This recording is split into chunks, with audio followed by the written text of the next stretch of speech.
Hello everybody, this is Terry Jeanette with the Tapping Flamingo, and the other day I received a whole lot of goodies from my friends over at BeeBeeCraft, and today we're going to take these starfish beads and we're going to make a bracelet out of them. So here's the bracelet that we're going to make. Notice I only used one starfish. And I used some of this really pretty wax cording. Isn't that a gorgeous color? And then I just flanked it with some natural stone beads. I don't know what kind of beads they are, but I know they're a natural stone. I just made a link out of this. And let's start with that. Now, I think since I've got this color bracelet, I think I'm going to do a white one this time. So I want to get one of these little starfish. By the way, this came with some stretch cording if you wanted to make a stretch cord bracelet. I'm not really a fan of stretch cord bracelets. I can't tell you how many of my friends have come up to me with their broken stretch cord bracelets for me to fix. And I will fix them for them, but I will let them know that they are not going to last forever. That stretch cord does break down over time, especially if you leave your bracelets on and you have hair product and you go swimming in them, and just anyway, environmentally, it's going to break down. All right, so I have this white cording, which, you know what? I think I've got some brown that would look better. Let me go dig around, and I'm going to find some beads, probably some turquoise, to go along with this. So I found these turquoise beads that I'm going to put on there. And the white, I could use the white, but honestly, this is not really white. Plus the fact, this is going to get dirty real quick, or dirty looking. There's a way to clean your bracelets, and I do have a video all about that, but it just, I don't know. They look dingy really quick with white. So we have this color or this color. Decisions. Well, I'm trying to decide what to do. I'm going to take my 20 gauge wire and we're going to make a link.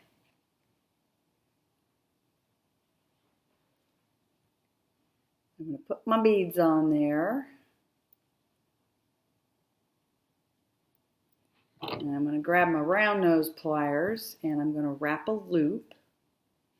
Now, as you notice here, I didn't make a very big loop and I just wrapped it pretty neatly around a couple of times. So we want just this to be very simple.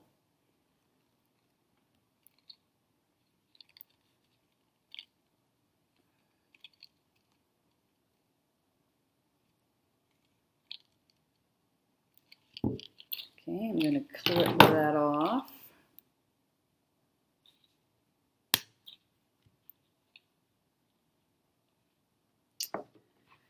And tuck that end in.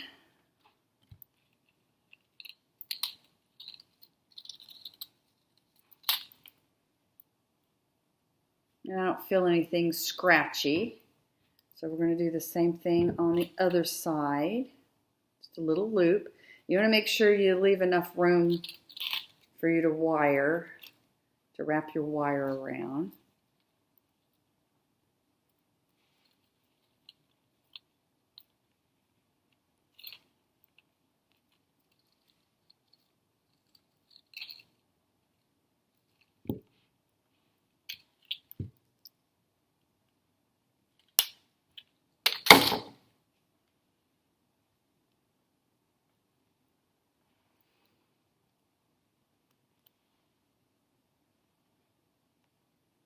Okay, once you got everything wired and tucked in, might want to straighten your loops out if that needs to be done. There we go.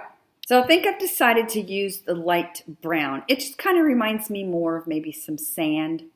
I wish I had a little bit lighter, but this will work just fine. So we are going to need about 12 inches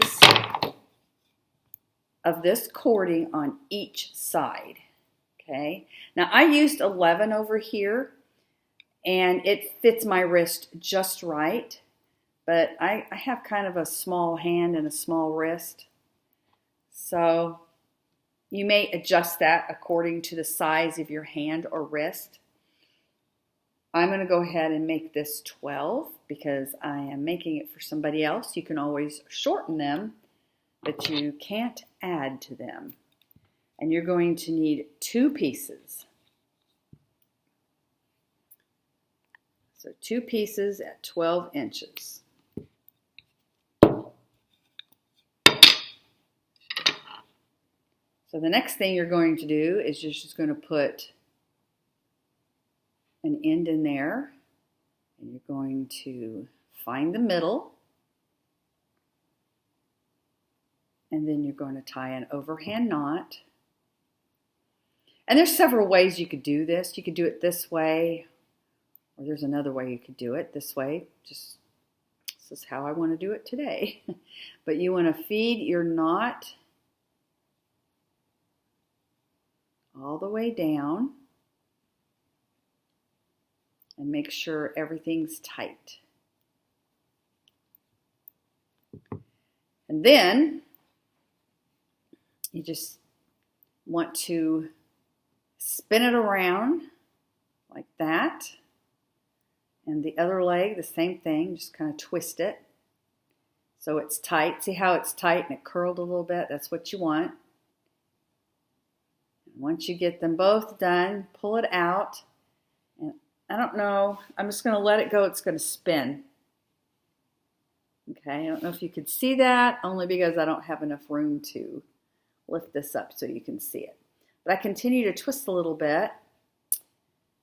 And then you tie another overhand knot.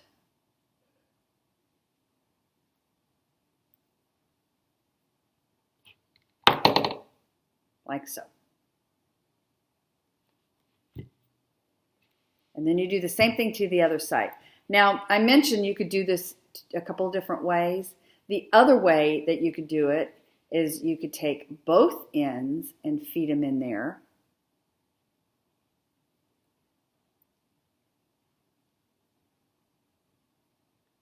And do it that way. And then I would do another overhand knot. But since that's not how I did the other side, I'm not going to do that on this side.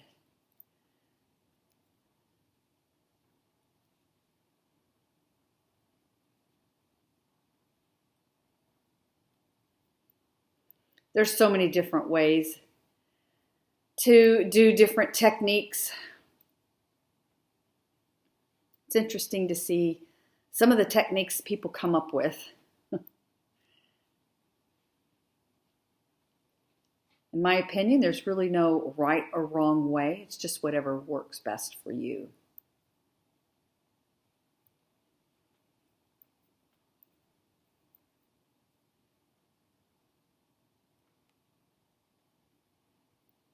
Okay, hang on a sec. I'm going to see if I can show you in a different angle. All right, I'm just going to pull it out like this. See how it twists?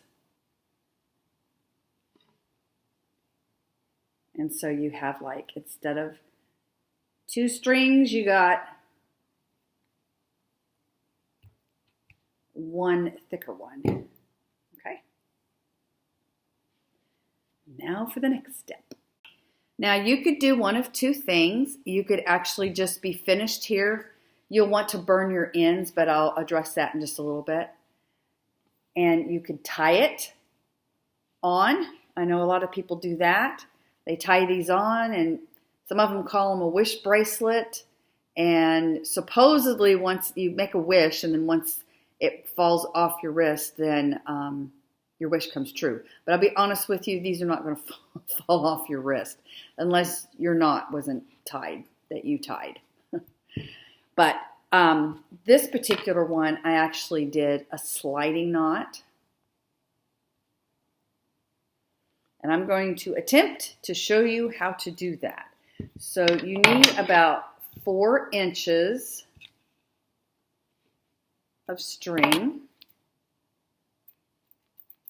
Ooh, these scissors are getting dull.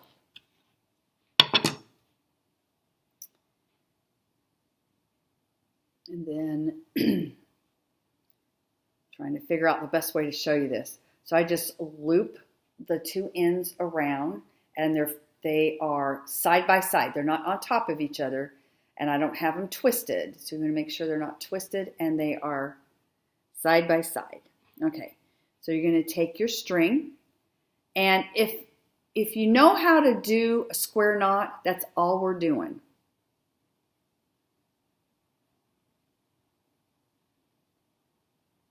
Okay.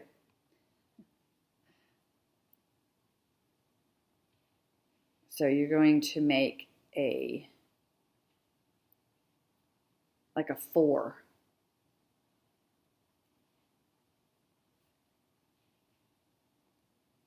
And then you're going to loop that through there like that. And then you're going to pull it tight. This is not easy to show you how to do this. I think I may have a better video on this. If I do, I'll leave a link at the end of this video to that. I'm not sure, but I think I do have a better video. All right, so then once you get that done, you're going to go through the opposite side. So you cross your thread or your cording over, and then you're going to take this down. So you kind of have like a 4 or 9. This looks like more like a 9. And then you're going to loop it from the back into that hole. And pull. Okay, so that's 1 square knot. Then you're going to do it again, opposite side.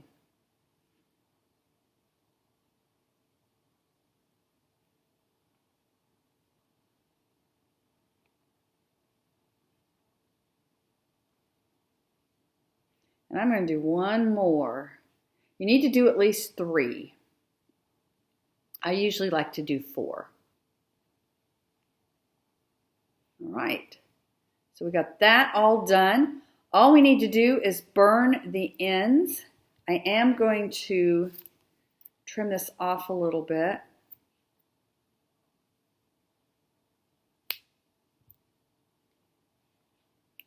And I just use a lighter and put the flame right here. Once it catches on fire, you need to blow it out. Let me see if I can show you. So I thought this angle may be a little safer to show you how to do that. I didn't want to catch my cloth on fire. So basically what you're going to do, and I've got one of these lighters. You can use a, like a Bic thing. I can't ever get those things to work. My thumb isn't strong enough to hold, I guess. Anyway, so I am going to trim this down a little bit. Where'd my scissors go? You don't want to trim it down too much, but you don't want a whole big old thing sticking out there. Then,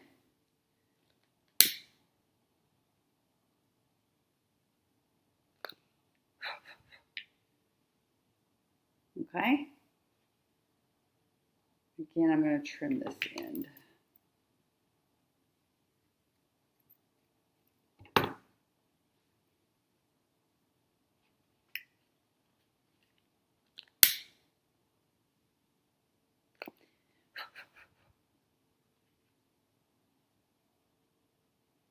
You just want to make sure that all the ends are burnt and they're together. Now for the knot.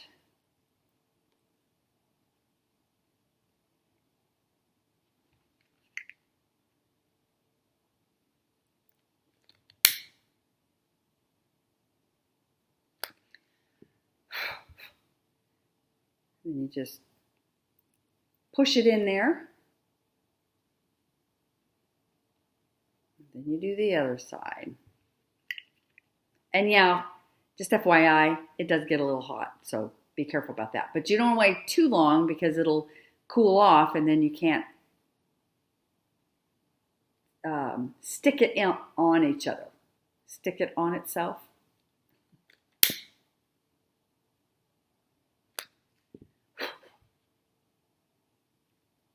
There we go. We got it all done.